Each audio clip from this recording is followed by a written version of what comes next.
दोस्तों आज हम एक्सप्लेन करने वाले हैं हाल ही में वेब सीरीज शेखर होम को, जो कि आपको बेहद पसंद आने वाली है। इसलिए वीडियो को अभी लाइक करके चैनल जरूर सब्सक्राइब कर लीजिए। अब चलिए हम कहानी शुरू करते हैं। एपिसोड 1 की शुरुआत में हमें 1993 में लोनपुर नाम की जगह दिखाते हैं, जहाँ पर दो गार्ड टाइम पास कर रहे थे। तभी गार्ड टॉयलेट करने जाता है और उसे वहाँ एक लाश पड़ी मिलती है, जिसे देखकर उसके होश उड़ जाते हैं। यहीं से सीन 12 घंटे पहले शिफ्ट होता है, जहाँ हम एक कैफे में एक आदमी को आता हुआ देखते हैं। तभी उस कैफे में दूसरे आदमी के गले में कुछ अटक जाता है और उसे सांस लेने में दिक्कत होने लगती है। तभी ये आदमी दूसरे व्यक्ति के पेट को दबाता है और गले में फंसी हड्डी बाहर निकल आती है, जिससे उस आदमी की जान बचती है। फिर वहाँ कैफे की ओनर मिसेज हेनरी आती है और ये आदमी उन्हें अपना नाम बता रहा है, जयव्रत सैनी। यहाँ हमें पता चलता है कि जयव्रत यहाँ रहने आया है और वो रूम रेंट पर ढूंढ रहा है। तब मिसेज हेनरी उसे अपना ही एक रूम दिखाने ले जाती है और रास्ते में जाते हुए पूछती है कि आप यहाँ क्यों आए हैं, जिस पर जयव्रत कहता है कि मैं मंगल आश्रम में खुद को खोजने आया हूँ। फिर मिसेज हेनरी अपने घर पर आकर बताती है कि मैं नीचे वाले फ्लोर पर रहती हूँ और तुम यहाँ ऊपर वाले फ्लोर में रह सकते हो, पर यहाँ पहले से ही एक टेनेंट रहता है शेखर नाम का और उसी के साथ तुम्हें रूम शेयर करना पड़ेगा। अब जैसे ये दोनों रूम पर आते हैं तो वहाँ ताला लगा था और ये देखकर मिसेज हेनरी भड़क जाती हैं कि शेखर अब कहाँ चला गया।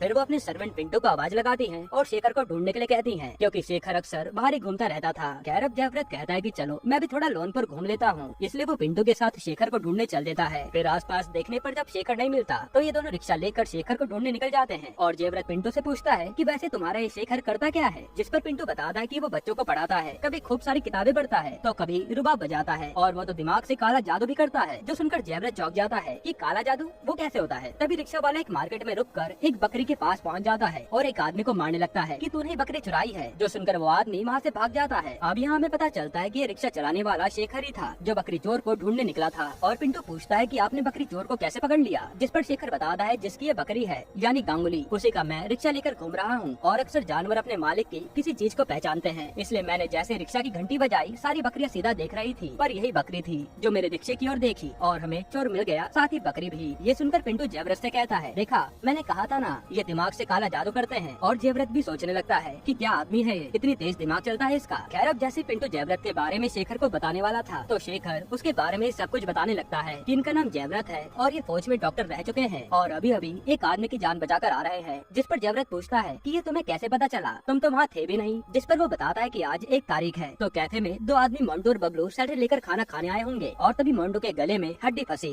और इन्होंने पेट दबाकर उसकी जान बचाई, जिससे उसने उल्टी कर दी और कुछ छींटे इनकी बाजू पर भी पड़ी, जो इन्हें दिख नहीं रही पर मुझे साफ नजर आ रही है। फिर ये बकरी देकर जाने लगते हैं तो जयव्रत पूछता है कि आपको कैसे पता चला मैं आर्मी में था। तो शेखर बताता है कि तुम्हारे गले पर शार्प कॉलर का निशान है, पेट बाहर निकल आया है यानी रिटायर्ड हो चुके हो, पर जूते आज भी आर्मी वालों की तरह ही पॉलिश करते हो। जो देखकर तो जयव्रत शेखर का फैन बन जाता है। इसके बाद ये दोनों मिसेज हेनरी के घर आते हैं और शेखर ताला खोलकर अपना पूरा नाम जयव्रत को बताता है, शेखर होम। वह जयव्रत मिसेज हेनरी से कहता है कि अभी मेरा यहाँ रुकना कंफर्म नहीं है, क्योंकि पहले मैं 1 हफ्ता आश्रम को देखना चाहता हूँ और अगर मुझे सब सही लगा तो ही मैं इस घर में रुकूंगा। जिस पर मिसेज हेनरी मान जाती है और शेखर से कहती है कि देखो ये किराएदार पहले वाले की तरह यहाँ से भागना नहीं चाहिए और अगर ये गया तो तुमसे दुगना किराया लूंगी। जो सुनकर शेखर हंसने लगता है। फिर मिसेज हेनरी तो चली जाती है और जयव्रत शेखर से उसके सरनेम के बारे में पूछता है कि होम तो मैं पहली बार सुन रहा हूँ। जिस पर शेखर बातें बनाने लगता है कि होम यानी दिल। फिर रात को हम एक आदमी को देखते हैं जो बाइक से टॉयलेट करने आता है और उसके सामने कोई आकर खड़ा होता है। यही सीन कट होता है। इधर शेखर रात को रुबाब बजा रहा होता है, जिससे जयव्रत को सोने में काफी दिक्कत होती है, पर वो कुछ कहता नहीं। अब अगली सुबह जब शेखर सो रहा होता है तभी उसे किसी के आने की आवाज आती है और वो तुरंत जयव्रत को बता देता है कि जरूर इंस्पेक्टर लाहा आ रहा है। यानी कि शेखर की डिटेक्टिव स्किल वाकई में कमाल की है, जो हर छोटी बात को नोटिस कर लेता है। अब लाहा के आते शेखर कहता है, कितना घबराए हुए लग रहे हो, जरूर कोई मर्डर हुआ है। जो सुनकर लाहा भी चौंक जाता है कि ये तुम्हें कैसे पता चला। और शेखर फिर से अपनी थ्योरी बताता है जो सही निकलती है। असल में ये वही मर्डर था जो दो गार्ड्स ने देखा था। खैर अब लाहा शेखर को अपने साथ तहकीकात करने ले जाने लगता है तो शेखर जयव्रत को भी चलने को कहता है कि चलो तुम्हें भी मजा आएगा। इसके बाद ये सब क्राइम स्पॉट पर आते हैं और लाश को देखते ही शेखर बताता है कि ये जहर से मरा है। लाहा कहता है कि यहाँ तो कोई आ भी नहीं सकता था, क्योंकि इस एरिया से केवल इमरजेंसी व्हीकल्स का आना ही अलाउड था, तो ये आदमी यहाँ कैसे आया। तभी शेखर की नजर लाश के हाथ पर बने ये निशान पर जाती है और वो जयव्रत से देखने को कहता है, जिस पर जयव्रत बताता है कि ये ऑपरेशन में यूज होने वाले चाकू से बनाया गया है। तभी शेखर आसपास देखता है तो उसे एक खाली पर्स नजर आता है और वो लाश के हाथ पर देखकर बता देता है कि ये जरूर बैंक में काम करता होगा, क्योंकि अंगूठा और उंगली नोट गिन गिन कर घिस गए हैं। वही कल ही इसने कुछ डॉक्यूमेंट पर स्टैंप मारी होगी, इसलिए हाथ पर इंक का निशान है। फिर शेखर लाहा को सब बताकर जाने लगता है और जयव्रत कहता है कि शायद वो यू लेटर और साइन लग रहा है और खूनी अपनी निशानी के तौर पर ये बनाकर गया होगा। इसके बाद जयव्रत पूछता है कि मैं तो अच्छा खासा आश्रम जा रहा था, तो तुम मुझे क्राइम स्पॉट पर क्यों ले आए। तो शेखर कहता है कि आश्रम में तपस्या करने से कुछ भी नहीं होगा, इस इससे अच्छा है कि मेरे साथ केस सॉल्व करो।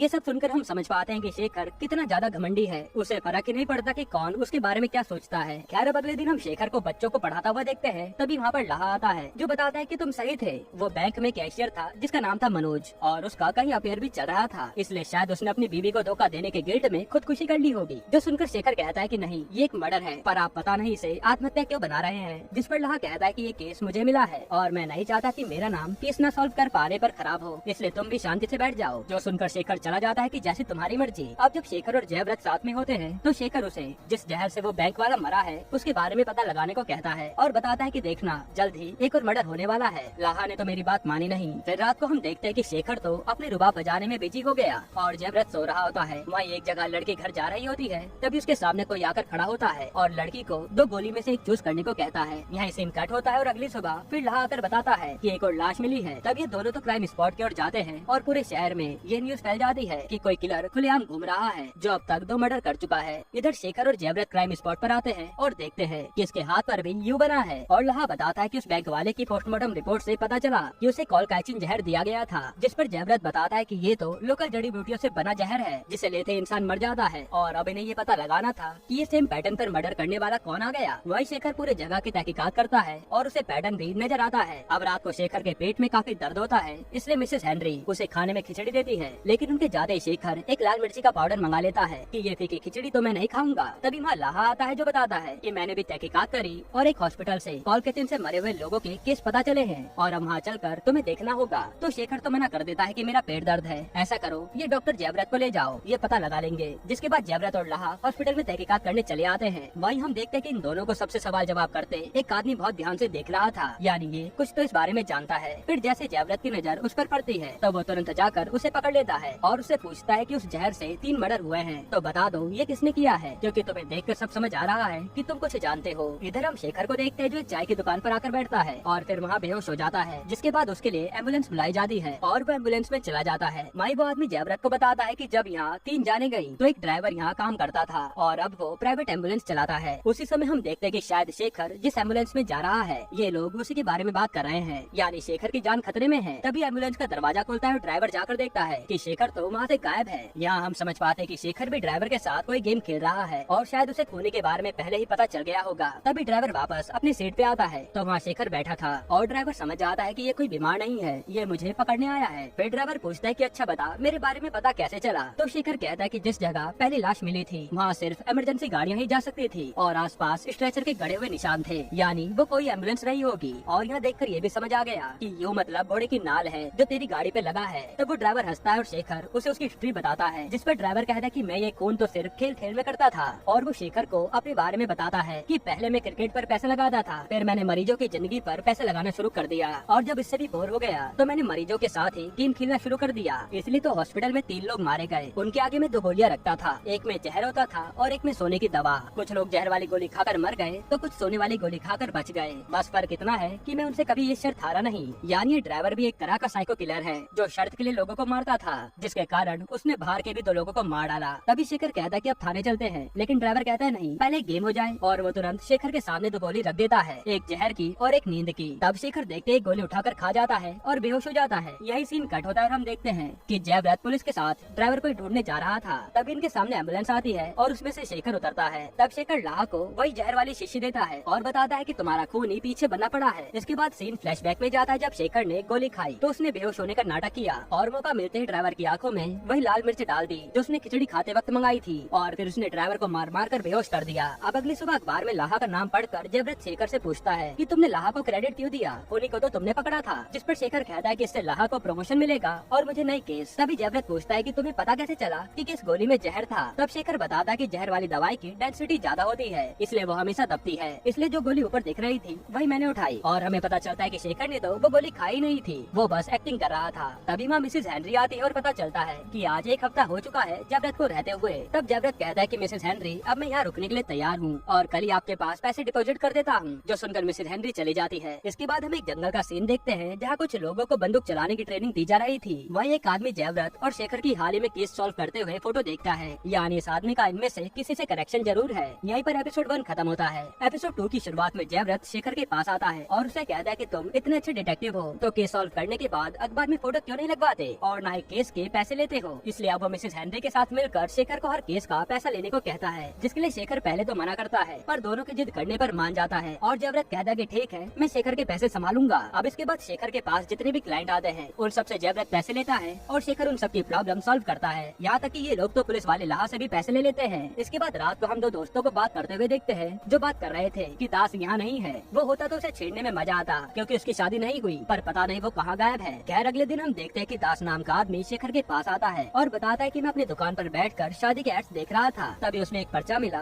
जिसमें रिश्ते की बात लिखी थी कि कोई भी 40 साल का आदमी एक सुंदर सी लड़की के लिए चाहिए। और वह पढ़कर मैं जंगल में उस आदमी से मिलने पहुंचा जिसका नाम सन्याल था और उन्होंने कहा कि तुम मेरी लड़की मेनका के लिए एकदम फिट हो। और उन्होंने तो मुझे उसकी फोटो भी दिखाई, पर सन्याल की एक शर्त थी कि मेनका शादी के बाद भी इसी जंगल में रहेगी क्योंकि वो यहाँ की फॉरेस्ट ऑफिसर है। इसलिए तुम्हें भी 30 दिन तक जंगल में रहकर प्रूफ करना होगा कि तुम उससे शादी करने के काबिल हो या नहीं। जिसके बाद दास अपनी दुकान बंद करके उसी जंगल में रहने लगा और सन्याल बीच बीच में आता था नए नए टास्क बताने के लिए ताकि दास जंगल के बारे में अच्छे से जान पाए। ऐसे में 19 दिन बीत गए और 20वें दिन सन्याल आया ही नहीं। फिर जब दास ने मेनका के बारे में फॉरेस्ट ऑफिसर से पता करा तो ये पता चला कि मेनका नाम की यहाँ कोई ऑफिसर काम ही नहीं करती। इसलिए दास यहाँ शेखर से इस पूरे मामले की जांच करवाने आया था, जिस पर जयव्रत 1000 रुपए फीस मांगता है, लेकिन दास के पास इतने पैसे नहीं थे तो शेखर फ्री में ये केस सॉल्व करने चला जाता है। हालांकि ये बात जयव्रत को अच्छी नहीं लगती। अब शेखर सीधा जंगल में दास की कुटिया में जाता है जहाँ वो ठहरा था और वहाँ उसे मेनका की फोटो मिलती है, जो देखकर वो सारा गेम समझ जाता है। वहीं इधर जयव्रत के पास पिंटू आता है जो बताता है कि दास अपने कजन भूतनाथ से जमीन के लिए लड़ रहा है। तब जयव्रत पहले तो उन दोनों की लड़ाई छुड़वाता है और पता चलता है कि दास के कजन ने पुरानी दीवार को तोड़कर एक नई दीवार बना ली है, जिससे अब दास की थोड़ी जमीन भी भूतनाथ के पास आ गई। इसी कारण से दोनों लड़ रहे थे। फिर जब जयव्रत वापस आता है तो वहाँ शेखर उसे कुटिया से मिली फोटो दिखाता है और ये फोटो किसी हीरोइन की थी, यानी कि दास को किसी ने पागल बनाया। इस पर जयव्रत कहता है कि हो सकता है कि ये सब दास के कजन भूतनाथ का काम हो, क्योंकि 20 दिन के लिए दास जंगल में रहा और पीछे से भूतनाथ ने नई दीवार बना ली, जिसके लिए अब वो दोनों लड़ रहे हैं। पर शेखर कहता है कि नहीं, दीवार बनने में केवल 2 दिन ही लगते हैं, तो वो 20 दिन का क्या मामला है। ये सोचते हुए दोनों लंच करने आते हैं और वहाँ लाहा भी अपनी फैमिली के साथ लंच कर रहा था। तब लाहा दास के केस की बात सुन लेता है तो वो शेखर से बताता है कि वो दास एक नंबर का हरामी आदमी है जो गोस्वामी के मेडिकल पर काम करने वाली उर्मिला के पीछे पड़ गया था शादी करने के लिए, और फिर उर्मिला का पीछा मैंने छुड़वाया। ये सुनते ही दोनों तुरंत उर्मिला से मिलने जाने लगते हैं, जो देखकर मिसेज हेनरी हंसती हैं। अब ऐसा क्यों, ये आपको अभी पता चल जाएगा। खैर ये दोनों गोस्वामी के मेडिकल पर आते हैं और उर्मिला से मिलते हैं तो शेखर को देखते ही उर्मिला शेखर को मना कर देती है कि मैं तुमसे कोई शादी नहीं करने वाली। तब पता चलता है कि मिसेज हेनरी इसलिए हंस रही थी क्योंकि उन्होंने शेखर का रिश्ता उर्मिला के पास भेजा था। वो चाहते थे कि ये दोनों शादी कर लें, पर उर्मिला ने तो मना कर दिया, जो सुनकर शेखर भी चौंक जाता है। फिर ये दास के बारे में पूछते हैं तो उर्मिला उसको भी गालियां देकर चली जाती है। आखिर जाते समय शेखर जयव्रत को कहता है कि तुम जाओ थाने से पता करो कि दास की कितने लोगों से प्रॉब्लम थी,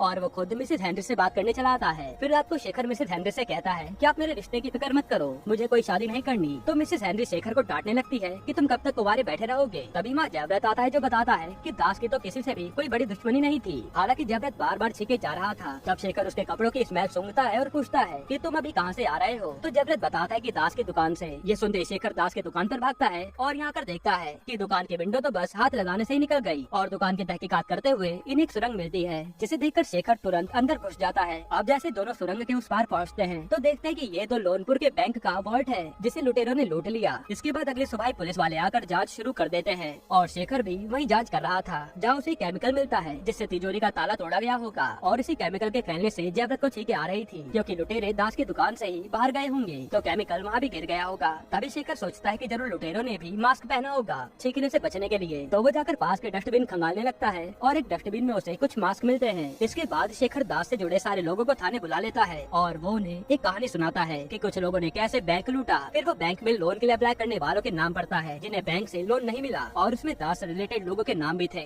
जैसे दास का कजन भूतनाथ, उसका फ्रेंड गोस्वामी और चटर्जी और उर्मिला। फिर शेखर कहता है कि जरूर तुमने ही बैंक का पैसा चुराया है लोन न मिलने के गुस्से में। और यहाँ ये भी रिवील होता है कि चटर्जी शादीशुदा होने के बाद भी उर्मिला से चक्कर चला रहा है। तभी उर्मिला कहते कि मैंने कोई चोरी नहीं की है, जिस पर शेखर कहता है कि आपका साइन मैंने लाइब्रेरी में देखा था जिसके जरिए आपने बैंक के नक्शे की बुक ली थी। तो उर्मिला कहते कि वो जरूर चटर्जी का काम होगा। इसी बात पर इन दोनों में लड़ाई होने लगती है। तब लाहा दोनों को डांट कर पुलिस वालों से उर्मिला और चटर्जी के घर की तलाशी लेने को बोलता है और शेखर कहता है कि टोटल रुपए 37,58,000 और 75 रुपए थे। साथ ही शेखर दास के कजन और उसके दोस्त गोस्वामी को जाने को कहता है कि आप दोनों पर हमें कोई शक नहीं है, इसलिए ये दोनों चले जाते हैं। इसके बाद सीन कट होता है जहाँ शेखर घर पर आराम कर रहा था। तभी उस पर जयव्रत का कॉल आता है जो बताता है कि तुम्हारा आइडिया काम कर गया और लुटेरा पकड़ा गया। तब हमें पता चलता है कि लुटेरा कोई और नहीं बल्कि गोस्वामी और उसके अंकल थे। फिर शेखर गोस्वामी के पास आता है और कहता है कि तेरा प्लान अच्छा था पर तूने गलती कर दी। मैंने थाने में गलत अमाउंट बताया था, जो सुनकर तू वहाँ हैरान हुआ और ये मैंने नोटिस कर लिया। इसके बाद तेरे थाने से निकलते ही मैंने लाहा को तेरे पीछे लगा दिया और तू अपने अंकल के पास आकर ही लड़ने लगा कि पैसे कम हैं। तभी तुझे पैसों के साथ रंगे हाथों लाहा ने पकड़ लिया।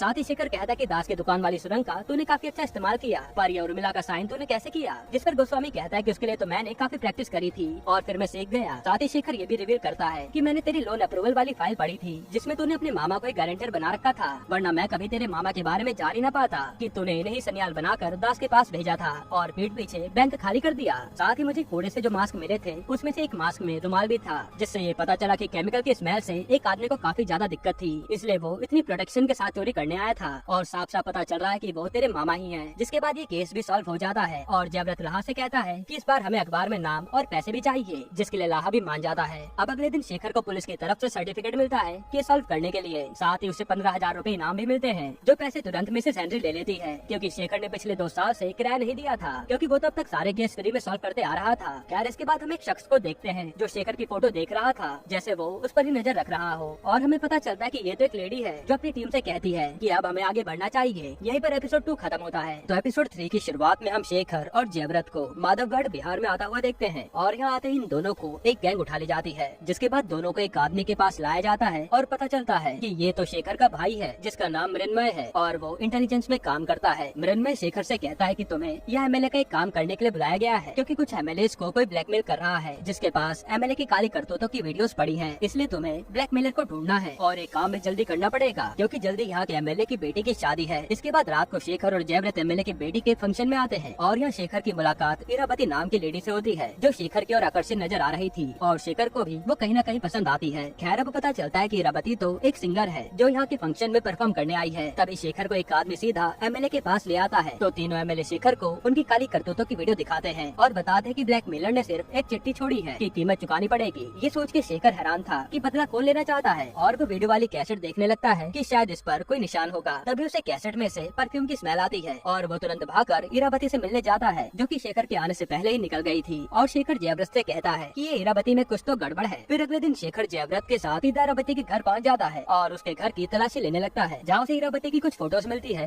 लेकिन तभी इरावती अपने घर आ जाती है। अब इन दोनों में बात होती है और शेखर कहता है कि आपका ही परफ्यूम उन कैसेट पर था ना, जो महक से पता चल गया, लेकिन आप एमएलए को ब्लैकमेल क्यों कर रही हैं? आपको पैसे चाहिए क्या? तो इरावती कहती है कि मेरे पास वो पहले से ही है। तभी शेखर कुछ नोटिस करता है और यहाँ से जयव्रत के साथ चल देता है। फिर बाहर आकर शेखर जयव्रत से बताता है कि वो किसी के फोन का इंतजार कर रही थी। तभी ये मृण्मय से मिलते हैं, जो बताता है कि अभी अभी ब्लैकमेलर का फोन आया था कि तीनों एमएलए को 20 किलो सोना लेकर एक जगह पहुँचना है। ये सुनकर शेखर सोच में पड़ जाता है कि यानी इसका कनेक्शन इरावती से ही है, पर फोन तो उसी टाइम आया जब हम इरावती के सामने थे, यानी पहले फोन किसी और ने किया होगा और इरावती उसी के फोन का इंतजार कर रही थी, यानी इरावती के साथ कोई और भी शामिल है। इसके बाद सारे एमएलए शेखर के साथ एक जगह पर सोने और पैसे के साथ पहुंचते हैं, पर काफी इंतजार करने के बाद भी वहाँ कोई नहीं आता और शेखर बताता है कि तुम सबको यहाँ जानबूझकर बुलाया गया है और ब्लैकमेलर को पता लगाना था कि आखिर तुम सब ये सोना कहाँ से लाए हो। इसके बाद मृण्मय शेखर को बताता है कि सारे एमएलए के पीठ पीछे कुछ लोग आए थे, पर तहकीकात करने पर पता चला कि वो लोग अपने साथ कुछ भी लेकर नहीं गए, जो सुनकर शेखर समझ जाता है कि जरूर वो एमएलए के पास कुछ ऐसी चीज ढूंढ रहे हैं जो ब्लैकमेलर के काम की है।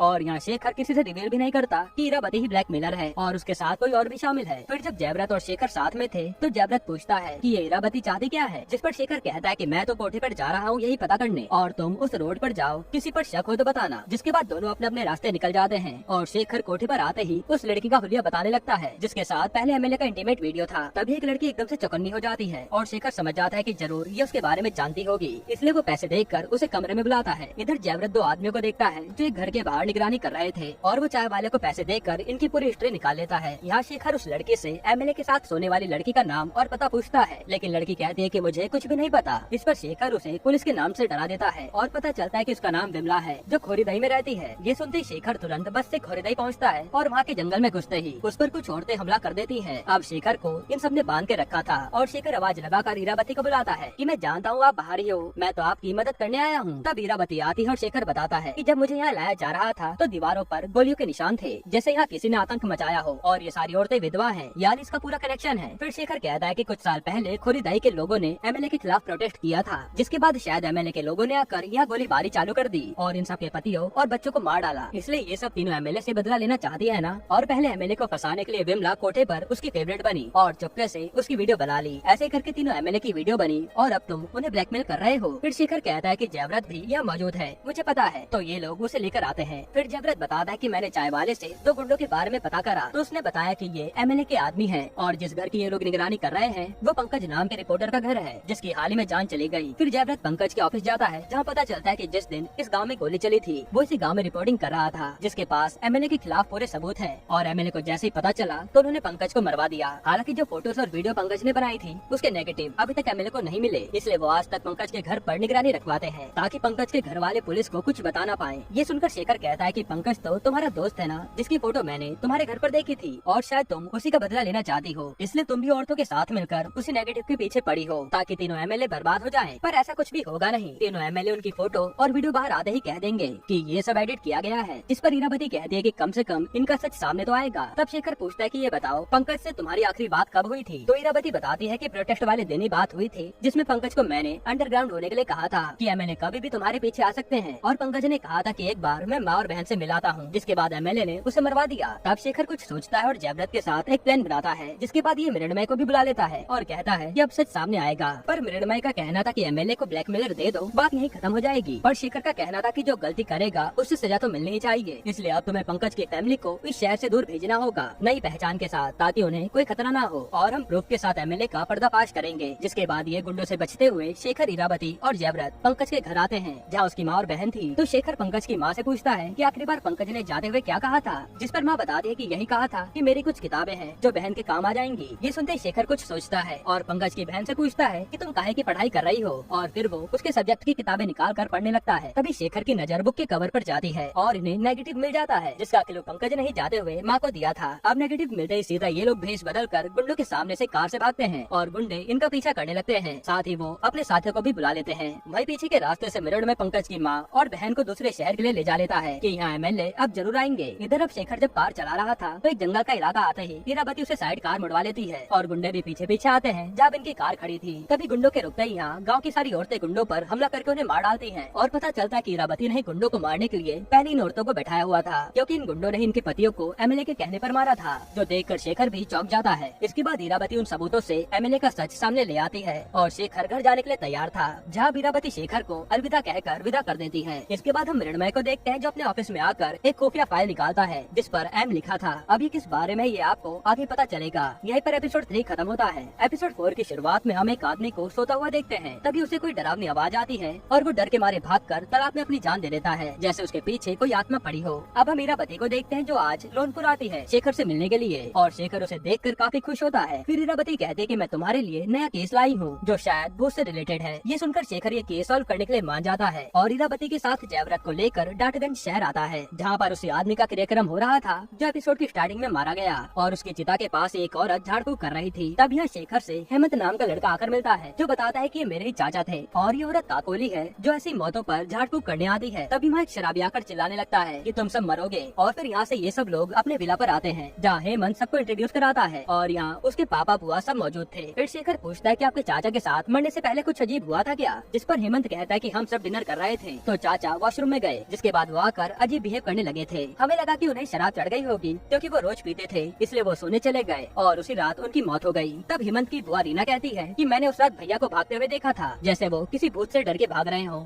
ये सुनकर हेमंत के पापा संजीव कहते हैं कि ये भूत जरूर स्कंदकोटा होगा। तो रीना बताती है कि स्कंदकोटा जिसको पकड़ लेता है वो आदमी पागल होने लगता है और फिर वो उसकी जान लेकर ही छोड़ता है। वो एक तरह का सरकटा भूत है। ये सुनकर हेमंत भड़क जाता है कि ये भूत वगैरह कुछ नहीं होता, और वो शेखर से कहता है कि आप मेरी फैमिली को ये प्रूव करके दिखाओ कि मेरे रवि चाचा को किसी भूत ने नहीं मारा। जिस पर पहले तो हेमंत के पापा संजीव मना करते हैं कि आप यहाँ से जाइए, लेकिन इरावती के कहने पर शेखर इस केस पर काम करने लग जाता है। फिर वो रवि के कमरे की तलाशी लेता है और इरावती से हेमंत की फैमिली के बारे में पूछता है कि ये हेमंत की माँ कहाँ है। तो इरावती बताते हैं कि वो तो इस दुनिया में नहीं है और जो हेमंत की बुआ रीना है उसी ने हेमंत को पाला है। वही हेमंत को सबसे ज्यादा दिलचस्पी सिर्फ प्लांट में है और वो उसी की पढ़ाई के सिलसिले में बाहर रहता था। इसके अगले दिन शेखर घर से बाहर जाने लगता है और संजीव के पूछने पर बताता है कि मैं स्कंदकोटा के बारे में गाँव वालों से पूछने जा रहा हूँ, जिस पर संजीव कहता है कि गाँव वाले इस बारे में कुछ नहीं बताएंगे क्योंकि उन्हें लगता है कि स्कंदकोटा का नाम लेने से वो उनके पीछे पड़ जाएगा। तब शेखर संजीव की बात नहीं मानता और सीधा गाँव वालों के पास जाकर स्कंदकोटा के बारे में पूछता है, पर सारे गाँव वाले उसे वहाँ से भगा देते हैं। फिर इनकी बातें सुनकर एक बच्चा इन्हें अपने साथ ले आता है और स्कंदकोटा का चित्र दिखाता है जो देखने में काफी डरावना था। इसके बाद हम रात को उसी शराबी को देखते हैं जो सबको कह रहा था कि सब मारे जाएंगे और इसका नाम बीरेन है। वो यहाँ घर पर आते ही पूजा पाठ करने लगता है। तभी उसे किसी की आवाज सुनाई देती है और वो भी हेमंत के चाचा की तरह भूत से भागने लगता है, जिसके बाद वो एक पेड़ की टहनी से टकराकर खुद को मार लेता है। अब अगले दिन शेखर उसी लाश के पास आता है जहाँ ककोली पहले से झाड़ फूक कर रही थी। वहीं पुलिस वाले भी खड़े थे।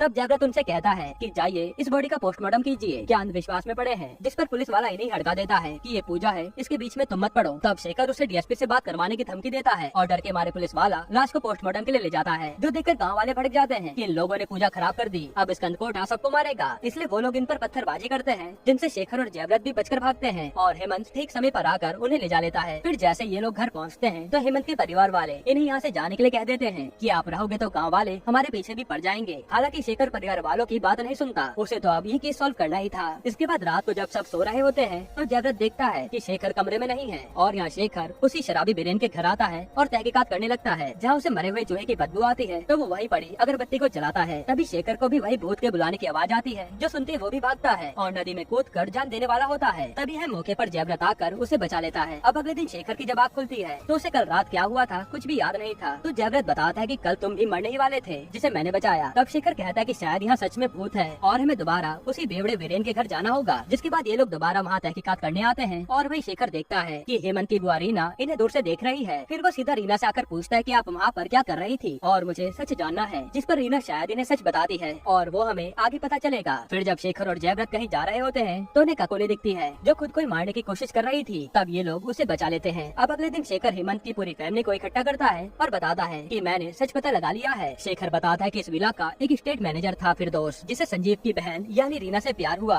इस पर संजीव बोल पड़ता है कि बस वो पसंद करती थी और हमने तो रीना को समझाया था, जिससे वो मान गई। लेकिन शेखर कहता है कि नहीं, आपने रीना को डरा धमका कर चुप कराया और रीना बुआ चुपचाप फिरदौस से दूर हो गई। फिर वो बताता है कि स्वाति जो संजीव की बीवी थी, उसे संजीव हमेशा मारता था। जिसके बाद स्वाति फिरदौस की ओर आकर्षित हुई और दोनों की लव स्टोरी चालू हो गई, जो एक बार तो रीना बुआ ने भी देख लिया और उनसे ये सब बर्दाश्त नहीं हुआ। और ये सब रीना ने शेखर को उस दिन बताया था। खैर ये सब जैसे रीना को पता चला तो फिरदौस और स्वाति ये शहर छोड़कर भाग गए। हालांकि 2 साल बाद दोनों वापस आए, क्योंकि स्वाति को अपने बेटे हेमंत की याद आती थी, इसलिए वो उसी के लिए वापस आई थी। इसके बाद बदले की आग में संजीव ने फिरदौस को मार डाला। जो गाँव वालों को पता चलता तो परिवार की हर जगह बदनामी हो जाती, इसलिए इन लोगों ने काकोली को अपने प्लान में मिलाया, जो गाँव में हाथ वगैरह देखती थी। और फिर संजीव और उसके भाई रवि ने मिलकर काकोली को पैसे दिए और ये खबर गाँव में फैलवा दी कि स्कंदकोटा ने फिरदौस को मारा है। साथ ही उन्होंने वीरेन को भी पैसे दिए कि वो गाँव वालों को बोले कि फिरदौस स्कंदकोटा से ही बचकर भाग रहा था, जिसके चलते पूरे गाँव में ये बात फैल गई। और हेमंत बताता है कि शायद इसी के बाद माँ ने नींद की गोलियां खाकर खुद को मार लिया। अब शेखर कहता है कि यह सवाल यह है कि वीरेन, काकोली और संजीव के भाई रवि को किसने मारा, और वो सारा शक यहाँ के नए स्टेट मैनेजर पर दिखाता है कि यही खूनी है। और मैंने फिरदौस के घर की जांच की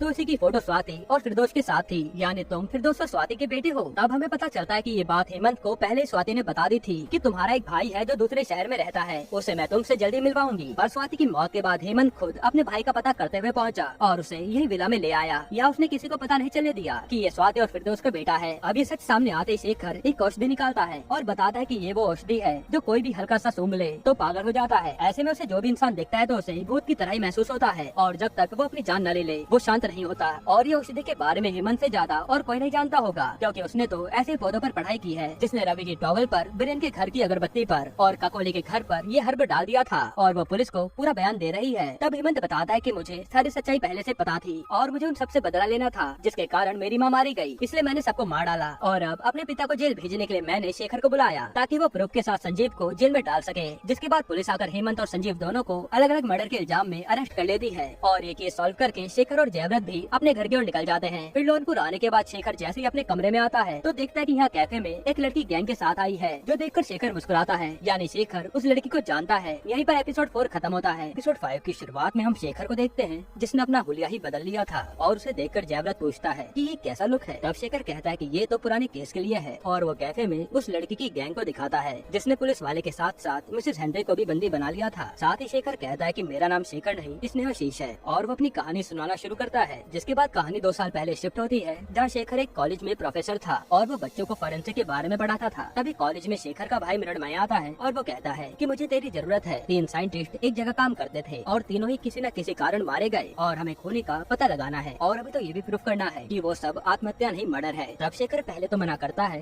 लेकिन मृणमय के कहने पर मान जाता है। इसके बाद ये दोनों सारे क्राइम स्पॉट पर जाते हैं जहाँ लाश पड़ी थी और शेखर देखकर बता देता है कि हाँ, इन सबका मर्डर हुआ है, जिसे एक्सीडेंट दिखाने की कोशिश की गई है। अब इसके बाद ये लोग उन साइंटिस्ट के ऑफिस पहुँचते हैं, जहाँ इनकी मुलाकात डॉक्टर शांति से होती है और वो दोनों को यहाँ के हेड सिन्हा के पास लेकर आती है, जिनसे शेखर पूछने लगता है कि आपके साइंटिस्ट मर गए, ये आपको कब पता चला? जिस पर सिन्हा कहता है कि आज ही। और शेखर नोटिस करता है कि सिन्हा थोड़ा घबराया हुआ है। फिर सिन्हा इन्हें शांति के बारे में बताता है कि यही सारे डिपार्टमेंट के साइंटिस्ट के साथ कोऑर्डिनेट करती हैं और वो तीनों ही साइंटिस्ट अलग अलग ब्रांच के थे। साथ ही इन्हें पता चलता है कि एक और ब्रांच का साइंटिस्ट डॉक्टर गुप्ता 3 दिन से गायब है और शेखर बताता है कि जरूर उसकी भी जान खतरे में है। फिर शेखर पहले तो गुप्ता का कैबिन चेक करता है और फिर सीधा गुप्ता की बीवी के पास पहुंच जाता है गुप्ता के बारे में पूछने के लिए। तब गुप्ता की बीवी बताती है कि वो ज्यादातर काम के लिए अपने फार्म हाउस पर जाते थे या तो कॉफी हाउस में। जो सब सुनकर ये लोग चले जाते हैं। अभी दोनों गुप्ता के फार्म हाउस पहुँचते हैं तो देखते हैं कि यहाँ तो सारा सामान फैला हुआ है जैसे यहाँ कोई आया था और शेखर समझ जाता है कि कोई गुप्ता के पास कुछ चीज ढूंढ रहा है। इसके बाद ये दोनों वहीं के गैराज में जाते हैं जहाँ कुछ कागज जले मिलते हैं और शेखर सारे बचे कागजों को उन साइंटिस्ट की डायरी से मिलाता है जिससे मृण्मय कहता है कि शायद ये चारों साइंटिस्ट मिलकर कुछ गलत काम कर रहे थे। इसके बाद ये सारे एविडेंस लेकर दोनों सिन्हा के पास आते हैं और शांति बताते हैं कि शायद ये कागजों पर कुछ रॉ मटेरियल्स की लिस्ट होगी जैसे कुछ केमिकल्स। तब शेखर कहता है कि ये लोग जरूर कुछ खतरनाक प्लान कर रहे थे इसलिए 3 लोग मारे जा चुके हैं और चौथा भी जल्द मारा जाएगा। फिर शेखर अगले दिन कॉलेज आता है जहाँ मृण्मय भी पहुँच जाता है और उसके पूछने पर बताता है कि वो चारों साइंटिस्ट अलग अलग फील्ड से थे। तो जितना मुझे समझ आया कि वो मिलकर एक ऐसा वेपन बना रहे थे जो लोगों के लिए काफी खतरनाक हो सकता है। ये बताकर शेखर क्लास लेने जाने लगता है और मृण्मय कहता है कि शायद इन सबका उसी आदमी से कनेक्शन हो सकता है। जिसके बाद वो शेखर को सीधा अपने ऑफिस लाता है और किसी एम नाम के आदमी के बारे में बताता है जो एक खतरनाक आर्म्स डीलर है और उसे आज तक किसी ने नहीं देखा। जहाँ जहाँ दंगे हुए हैं एम ने वहाँ अपने हथियार सप्लाई जरूर किए हैं इसलिए इस वेपन का भी इससे कुछ लेना देना हो सकता है क्योंकि हाल ही में पता चला है कि रशिया ने उसे पैसे भी दिए हैं कोई अनट्रेसेबल वेपन बनाने के लिए। तब मृण्मय का असिस्टेंट जडेजा बोलता है ये एक तरह का ऐसा वेपन है जो हवा में फैलकर लोगों के लंग्स को तबाह करता है जिससे एक बार में काफी पॉपुलेशन खत्म हो सकती है। यानी एम पूरा शहर बिना किसी को पता चले तबाह करना चाहता है। तब मृण्मय कहता है कि ये सब पता होने के बाद भी हमें एम कहीं नहीं मिला और सवाल ये भी है कि एम ने इन साइंटिस्ट को मारा क्यों और वो गुप्ता कहाँ गायब है। ये सब सुनकर शेखर अपनी क्लास के लिए चला जाता है और वो बच्चों को पढ़ाने लगता है। तभी शेखर को याद आता है कि एम के साथ वाली फोटो में एक आदमी हील शूज पहनता था जो सिन्हा की असिस्टेंट शांति से मेल खाता है और वो सोचते ही तुरंत शांति से मिलने के लिए पहुंच जाता है। तब कार में जाते हुए शेखर उससे पूछता है कि आपके पैर में ये हुआ कैसे। जिस पर शांति कहती कि पापा स्कूटर से मुझे ले जा रहे थे और एक्सीडेंट के कारण मेरे पैर में ये प्रॉब्लम आ गई। तब शेखर शांति को रुकसाता है और एम के बारे में पूछने लगता है कि आपका उससे क्या लेना देना है। जिस पर शांति गुस्से में बंदूक निकालकर उसे मारने वाली होती है और शेखर अपनी जान बचाने के लिए कार से कूद जाता है। अब अगले सीन में हम देखते हैं कि शेखर मृण्मय के पास है और उसके साथ ही आकर बताते हैं कि वो शांति की तो सारी आईडी फेक है, उसका असली नाम मुमताज था जब गायब है। तब शेखर बोर्ड पर सबकी फोटो लगाता है और मृण्मय से कहता है कि पता करो आर्म्स की डीलिंग कहाँ कहाँ हो रही है, वहीं हमें एम मिलेगा। फिर मृण्मय की टीम अपने काम पर लग जाती है और अगले दिन आकर शेखर को बताती है कि चाइना बॉर्डर पर एक काम डील होने वाली है और अमाउंट भी काफी बड़ा है। तब शेखर कहता है कि पक्का हमें यहाँ गुप्ता भी मिलेगा और ये खबर बाहर नहीं जानी चाहिए। इसके बाद ये लोग सीधा उसी जगह पहुँच जाते हैं जब गुप्ता भी आया होता है और शेखर ऐसे दिखाता है जैसे वह यहाँ पर डील करने आया है। तब शेखर गुप्ता से पहले सैंपल मांगता है और गुप्ता कहता है कि वो वेपन सेफ है, आप बस मुझे पैसे दीजिए, मुझे यहाँ से निकलना है वरना वो लोग मुझे मार डालेंगे। तभी वहाँ पर गोली चलने की आवाज आती है और शेखर गुप्ता से कहता है कि जान बचानी तो बता दो सैंपल कहाँ है क्योंकि यहाँ मुमताज आ गई है। फिर यहाँ फायरिंग शुरू हो जाती है और शेखर गुप्ता को बचाते हुए अपने साथ ले जाने लगता है। अब गोलीबारी देखकर गुप्ता डर जाता है कि ये लोग मुझे मार डालेंगे और वो रोते ही शेखर को बता देता है कि उसने वो सैंपल कहाँ छुपाया है और फिर वो सीधा मुमताज के आदमी के सामने जाकर खड़ा हो जाता है जो देखकर वो उसे जान से मार डालता है। हालांकि मुमताज ने अपने आदमियों से कहा था कि हमें गुप्ता को जिंदा पकड़ना है ताकि उससे वो सैंपल ले सके। फिर अब गुप्ता के मरते ही मुमताज अपने साथियों के साथ वहाँ से भाग जाती है क्योंकि वहाँ मृण्मय भी अपनी टीम के साथ आ गया था और यहाँ शेखर अपने आप को कोस रहा होता है कि मैं गुप्ता को बचा नहीं पाया। फिर जब ये लोग ऑफिस में होते हैं तो मृण्मय पूछता है कि गुप्ता ने तुझे उस सैंपल की लोकेशन कहाँ बताई है। जिस पर शेखर कहता है कि वो सैंपल एक बॉक्स में है जिसका एक कोड है, अगर पहली बार में कोड गलत हुआ तो वो सैंपल भी खत्म हो जाएगा, इसलिए हमें सैंपल को भूल जाना चाहिए, वो किसी के हाथ नहीं लगेगा। इसके बाद शेखर जब अपने घर जा रहा होता है तो देखता है कि मुमताज के साथ ही उसके घर पर है, जो देखकर शेखर तुरंत मृण्मय को फोन करता है कि ये मुमताज मेरा पीछा नहीं छोड़ेगी, इसलिए मैं अब ये शहर छोड़कर जा रहा हूँ और मुझे तेरे साथियों पर भी शक है कि शायद उनमें से कोई एक उससे मिला है। जिसके बाद शेखर यहाँ से सीधा लोनपुर आता है और अपना नाम बदलकर मिसेस हेनरी के यहाँ रेंट पर रहने लगता है। यही उसने शेरलॉक होम्स की बुक का नाम पढ़कर अपना नाम शेखर होम बता दिया था, इसलिए सब उसे शेखर के नाम से ही जानते हैं। अब कहानी प्रेजेंट में आती है जहाँ जयव्रत पूछता है कि तुम्हें जो गुप्ता ने जो सैंपल की लोकेशन बताई थी उसे एक बार भी ढूंढा क्यों नहीं। जिस पर शेखर कहता है कि वो लोकेशन एक पहेली थी, इसलिए मुझे इस मामले में पढ़ना ही नहीं था। जिसके बाद शेखर सीधा मुमताज के पास आता है। यहीं पर एपिसोड 5 खत्म होता है। एपिसोड 6 की शुरुआत में मुमताज शेखर से कहती है कि मुझे किसी भी हाल में वो सैंपल चाहिए वरना मैं यहाँ पर सबको मार डालूंगी।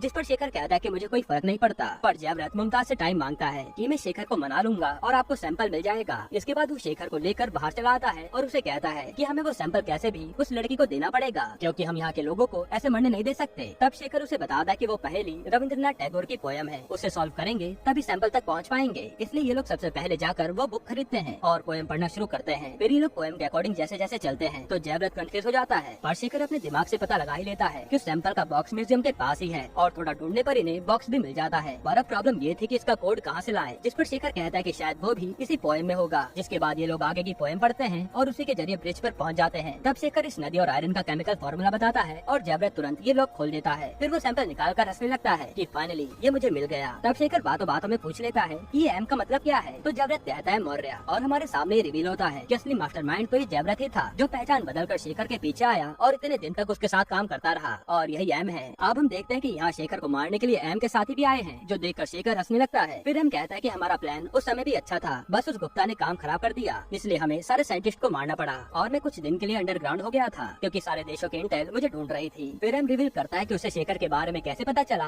और वो यहाँ तक कैसे अपनी पहचान बदल कर आया इसे सैंपल के लिए। फिर शेखर कहता है कि तुम चाहे कितने भी ओवर स्मार्ट क्यों ना बन लो, लेकिन गलती तो तुमने कर ही दी थी। जब मैंने तुम्हें गुप्ता के बारे में बताया तो तुमने सामने से उसका पूरा नाम बोल दिया, अजय गुप्ता, और यही तुम्हारी सबसे बड़ी गलती थी, जिससे एम का राज खुल गया। साथ ही शेखर बताता है कि मुझे तुम तक पहुँचना था, इसलिए तुम्हारा साथी जो हमारे साथ जुड़ा हुआ था उसके जरिए मैंने तुम्हें लोन पर बुलाया और देखो तुम पहचान बदल कर आ भी गए। तब शेखर कहता है कि अब तक तो मेरे साथियों ने मिसेस हेनरी और सबको बचा लिया होगा, और हम देखते हैं कि मृण्मय की टीम ने मुमताज के आदमियों को मार दिया था और मुमताज भी पकड़ी गई थी। वहीं यहाँ शेखर रिवील करता है कि ये जो तुम्हारे हाथ में सैंपल है ये तो नकली है, तुम्हारा असली चेहरा सामने लाने के लिए ये खेल खेलना पड़ा और असली वाला तो मृण्मय के पास है। जो सुनकर एम के होश उड़ जाते हैं और शेखर के आदमी एम के दोनों साथियों को मार डालते हैं। तब एम शेखर को गुस्से में मारने की कोशिश करता है और खुद ही पुल से नीचे लटक जाता है। तब शेखर कहता है कि मैं तुझे ऐसे मरने नहीं दूंगा, तुझे तो जेल की हवा खानी है। लेकिन एम शेखर को भी अपने साथ नदी में खींच लेता है, जिसे दोनों ही मारे जाते हैं। फिर हमें एक हफ्ते बाद का सीन दिखाते हैं जहाँ सब लोग शेखर को श्रद्धांजलि दे रहे थे और यहाँ इरावती भी आई थी, जो मृण्मय को दिलासा देती है। फिर जब इरावती अपनी कार से जा रही होती है तभी उसे एक बॉक्स मिलता है जिसने उसका फेवरेट परफ्यूम था और इरावती समझ जाती है कि शेखर अभी भी जिंदा है। ये देखकर वो खुश होती है और यहीं पर ये सीजन खत्म होता है। दोस्तों, अब आपको इसके अलावा और कौन सी मूवी या वेब सीरीज का एक्सप्लेनेशन देखना है हमें कमेंट में बताइएगा।